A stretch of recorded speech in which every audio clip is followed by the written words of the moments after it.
the Carabocan prison in Denpasar, Bali, in June 2017. An American citizen detained over a drug offense escaped Monday. For Dialisnawadiap, people who've survived Bali's Carabocan prison have used many terms to describe it: overcrowded, understaffed, drug-filled, brutally violent. One term they never use: escape-proof. An American arrested on a drug charge this summer and sent to Carabocan escaped from the Indonesian prison Monday, the latest person to abscond from the notorious facility. Prison officials say Krishan Beasley sawed through steel bars above his cell with a hacksaw, then used a rope to shimmy down a wall, according to the Associated Press. He may have overcome a final obstacle, a wall in an area under construction, using a ladder workers had left lying around, according to the BBC. Beasley, a 32-year-old from California, escaped with another American, Paul Anthony Hoffman, 57. But the older man was caught shortly after the pair got over the wall, while Beasley remains at large, somewhere on the tourist island. Still, investigators are trying to determine how Beasley got out undetected, and whether Carabocan's guards played a role in his escape.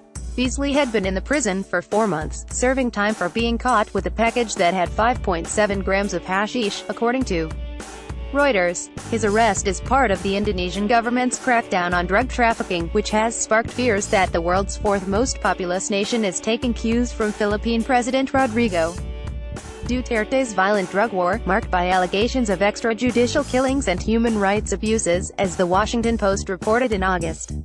Be firm, especially to foreign drug dealers who enter the country and resist arrest. Indonesian President Joko Widodo instructed his law enforcement officers in July, "Shoot them because we indeed are in a narcotics emergency position now." Drug-related arrests have swelled the nation's prisons, which are routinely understaffed and in poor condition, according to the AP. And many prisoners, including a few foreigners, have decided to risk an escape rather than remain in the facilities. In June, 4 prisoners, an Australian, a Bulgarian, an Indian and a Malaysian, escaped from Carabocan prison using a tunnel, according to the BBC. The quartet was arrested over a variety of drug charges. 2 of them remain at large. In July 2013, more than 240 prisoners, including a few terrorists, fled an Indonesian prison on the island of Sumatra amid rioting at the facility, the AP reported. In May, 440 prisoners sprinted out of a crowded prison also on Sumatra when they were let out of their cells for Friday Muslim prayers. Paul Kanabir, a New Zealand man who authored "I Survived Carabocan" after spending several months there in 2012, said the prison was filled with too many inmates, as well as corrupt guards who turned a blind eye to drug use and violence. "I've seen people get murdered in there.